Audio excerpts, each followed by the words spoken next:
మూటలు ఎత్తుకొని వర్తకం పేరిట ఊరూరా తిరిగినప్పుడు ఎక్కడ దొరిబడి సామ్రాజ్యం గిడ్డాకులు కట్టుకోవడానికి ఇంత చోటు చాలని మా చంద్రగిరి అది దగ్గరకు వచ్చి జోల పట్టినప్పుడు ఎక్కడ దొరిబడి సామ్రాజ్యం. ఇది నా మాతృభూమి. ఇక్కడ మట్టి పవిత్రం, నీరు పవిత్రం, గాలి పవిత్రం, అది కొండలు సమస్తం పవిత్రం. ఈ జన్మకే కాదు 1000 జన్మలైన ఈ పుణ్యం పుడతాను. ఆ ప్రజల సమస్యలకై పాటుపడతాను. స్వరాజ్యం కలిస్తే పుచ్చుకునే విషయం కాదు, పోరాడి వెళ్తున్న హక్కు.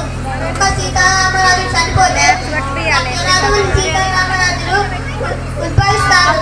ఒక్కొక్కడు ఒక్కొక్క వీర సామ్రాజ్యం కుదరని పల్లకిస్తారు. సీతారామరాజు అంటే ఒక వ్యక్తి కాదు, సమో శక్తి. స్వాతంత్ర నినాదం స్వేచ్ఛ మారుతుంది. మట్టినై నీటిలో నీటినై నా ప్రజల ఊపిరిలో ఊపిరినై నదుల్లో భావాన్ని హృదయాల కాలనై నా జాతీయులు పాడుకునే సామ్రాజ్య స్వతంత్ర భారత్ జయకరంగా నిలుస్తాను. అక్కడ కాదురా